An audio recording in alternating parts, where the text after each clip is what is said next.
2016년 경주 지진 진도 5.8. 대한민국에서는 전에 겪어보지 못한 피해를 주는 규모의 지진이었습니다. 이로 인해 건축물의 내진 성능에 대한 관심이 높아졌고 목구조의 내진 성능에 대한 관심도 전부 다 높아졌습니다. 이렇게 관심이 높아진 것에는 목구조에 쓰이는 목재가 내진에 특별한 성질을 가지고 있기 때문입니다. 일단 기본적으로 목재 같은 경우에는 무게 대비 강도가 높은 재료입니다. 그렇기 때문에 목조 건축을 지었을 때 동일한 건축물을 지었다고 할 때 RC조에 비해서 한 0.7배 정도 가벼운 특성을 가지고 있습니다. 그렇게 된다면은 지진에 의해서 발생하는 하중을 콘크리트나 어떤 벽돌 구조에 비하여 0.7배 적게 받아서 일단 기본적으로 목조 건축에 작용하는 하중이 적게 되고요. 두 번째로는 목조 건축은 RC조와는 다르게 여러 가지 부재들이 결합되어 있는 구조가 되어 있습니다. 그렇기 때문에 그런 결합부에서 에너지 소산이 발생되어서 지진 하중을 좀 더 유연하게 대처할 수 있는 특징이 있습니다. 내진에 대한 관심과 함께 목구조 분야에서도 이에 관련한 연구가 활발하게 이루어지고 있는데요. 마침 이곳 국립산림과학원에서도 국산 집성목 CLT를 활용한 중목구조 실험이 이루어지고 있었습니다.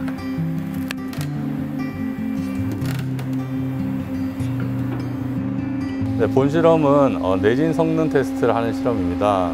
실제로 CLT 목조 건축에서 이러한 시스템을 적용되었을 때 하중을 가해지고 이러한 하중에 의해서 목조 시스템이 어떻게 파괴가 발생되고 최대 하중은 얼마인지 이런 것들을 테스트하는 실험입니다. 해외에서는 고층으로 목조 건물을 지어 지진에 얼마나 견디는지 실험을 했습니다. 현재 전 세계적으로 이제 목조 건축이 경쟁적으로 고층화 연구가 많이 진행되고 있습니다.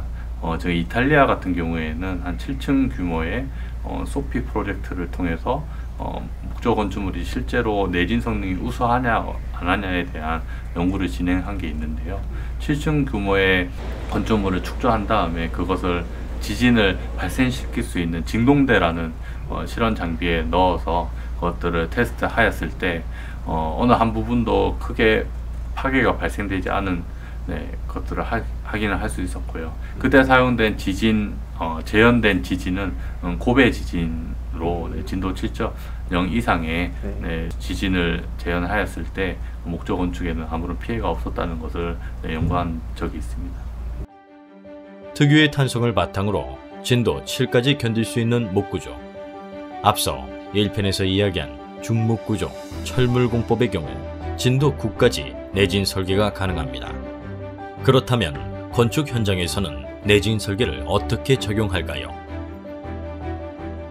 우리가 내진 설계는 우리 벽량하고도 관계가 있어요. 벽량.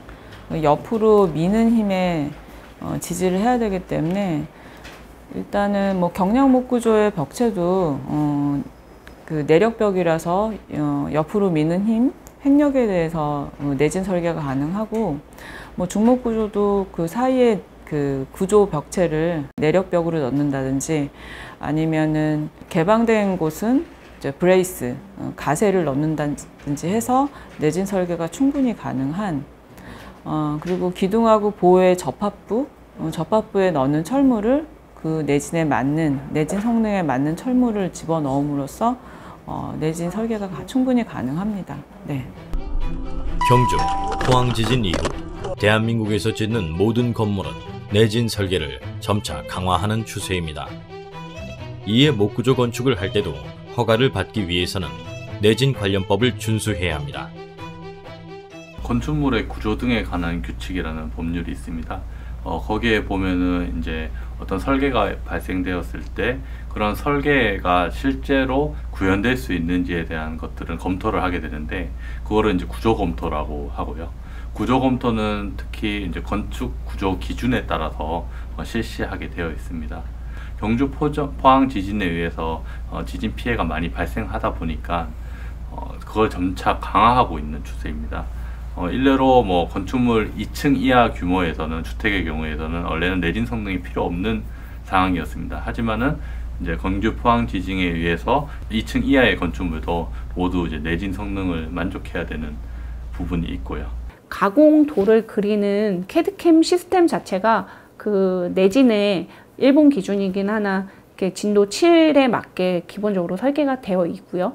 그거에 맞춰서 1차적으로 설계가 완료가 되고, 그걸 가지고 이제 우리나라도 아무래도 이제 내진에 요즘에 그 행정청에서도 구조 계산이라든가 구조 안전 확인서라든가 이런 거를 제출을 받고 있는 상황이기 때문에 그 기본적으로 1차적으로 구조 계산이 되어 있는 거를 우리나라 구조기술사가 또 한 번 검증을 합니다.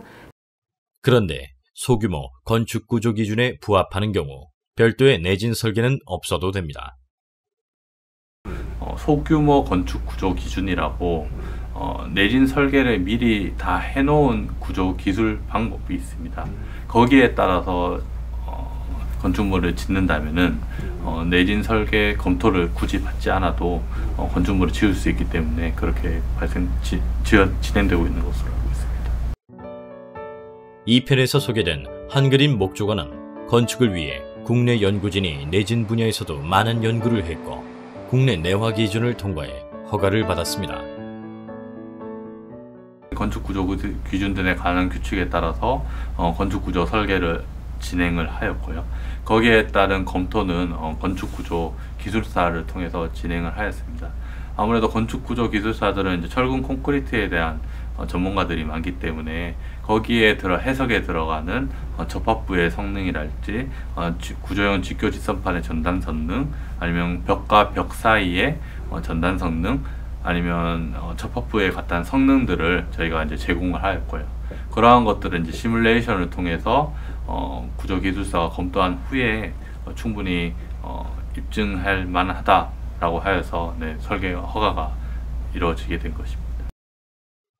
국내 목구조 연구진들은 한그림 목조관을 넘는 중고층 목조 건물을 목표로 지속적인 연구를 하고 있습니다. 중고층 목구조 같은 경우에는 현재 국내 산업이 매우 열악한 상황에서 저희가 현재 지금 구조용 직교 직선판을 개발하였고 KS 지금 제정을 앞두고 있어서 누구나 생산을 하였을 때 거기에 준하는 성능을 얻을 수 있게 되게 되고요.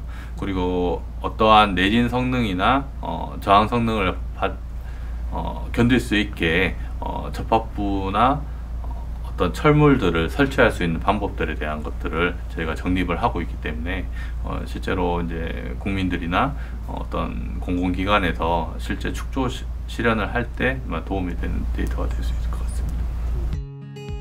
중고층 건축물 연구와 함께 내진 기술이 점점 발전하고 있습니다. 이에 중목구조 또한 점점 진화하고 있습니다.